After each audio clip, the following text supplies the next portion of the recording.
So this is one of those days where you need to take all warnings seriously. And I'll say this, if you live in a mobile home, you need to be in your safe spot now. It's going to be winds in excess of 70 miles an hour. That's going to be very damaging winds. A few tornadoes possible, maybe some small hail, and that tornado threat low to medium. And you can see what we're looking at. Behind me is the Pearl River. You can see it is very swollen and it has flowed over its banks in many locations. The city of Columbia a little bit higher than the floodplain below me, but the river is currently at 22.7 feet. That's the latest observation this morning. Right now. So what we'll kind of do is zoom back in on the city of Laurel, and that's the area that I'm really concerned about. A ton of lightning with this storm. We'll clean up the image just a touch, and there's your hail core. Look at that, the bright purples, the pinks, the whites. Yes, that is some very large hail inside the storm. We hardly ever see the radar turn white, but when we do, that's a very good indication that there is some large hail.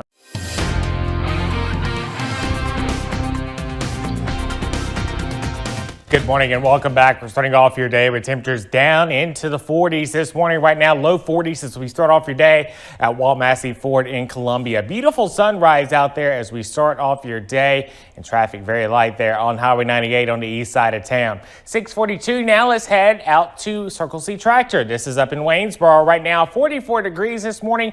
Clear skies out there. Another beautiful sunrise, and we are seeing some perfect weather for today.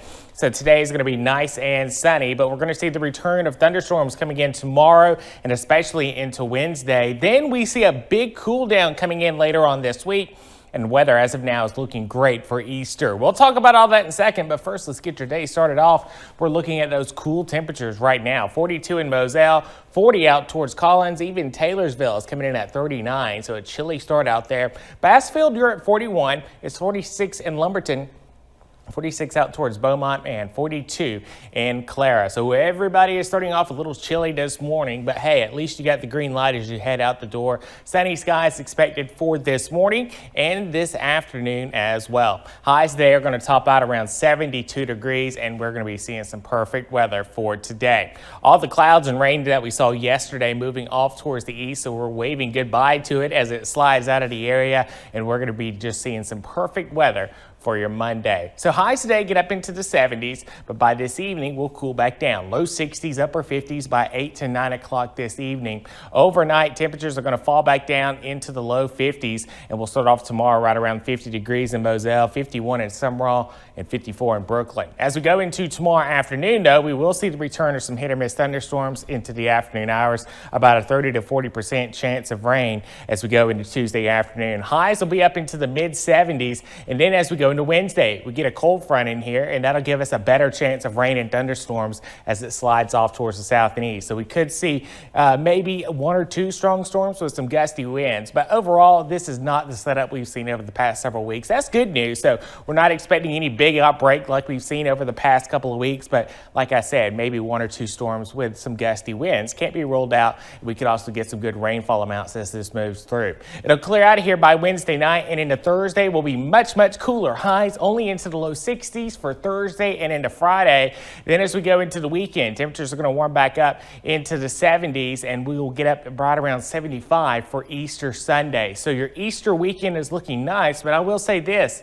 We could see some of our, maybe a little taste of winter for Friday morning. Look at this, temperatures down into the mid to upper 30s, maybe some patchy frost closer to I-20 as well. So a cool down coming for Good Friday morning, but the Good Friday afternoon is looking nice. Temperatures into the 60s on Friday, 70s this weekend, and Easter Sunday, picture perfect, with a high right around 75 degrees. Next week, we're going to see a big long string of sunny weather after the rain that we see on Wednesday. We stay sunny through the weekend and into much of next week as well, and temperatures eventually get back up into the low 80s. That we're watching, look at all the lightning that really just kind of pops up with it over the last little bit. That's all those little white dots that pop up. And one thing that we're seeing with these warnings is they're all severe thunderstorm warnings except the southernmost one, and that's down here into southern portions of Walthall County. The area of rotation is down here. It's right here on the state line, and it's just kind of riding that Washington Parish, Walthall County line. While forecasting techniques in 1969 were not as advanced as they are today, they were still quite good for the time. Unfortunately, Camille was terribly forecasted. Even 18 hours before landfall, it was expected to curve and go towards Pensacola, not towards the original track it would take towards Pass Christian. Because of this, only a hurricane watch was in effect for Saturday morning into Saturday afternoon, the day before the storm. It wasn't until 15 hours before landfall that the Mississippi Gulf Coast was finally upgraded to a hurricane warning. So tornado sirens should be only used outdoors. If you need something inside, you should instead use a NOAA weather radio. They're really cheap, they're really effective, and they also have a very loud alarm that'll wake you up in the middle of the night. The first place you obviously want to start is your tires. You want to make sure they're in good condition. You also want to make sure they're properly inflated. Your tires can lose 1 pound of pressure per every 10 degrees. So if you filled them up when it was 70 and the weather gets cold, say 30 degrees, that means you could lose 4 pounds of pressure. You also want to make sure your tires have really good tread on them as well. And there's a simple way to find that out. Just grab a penny and flip it upside down. Use Lincoln's head as a gauge. Stick it into the grooves of the tire, and if you can see the top of Lincoln's head, that means you need to go ahead and replace your tires. The biggest problem when it comes to flash flooding is people driving into high waters.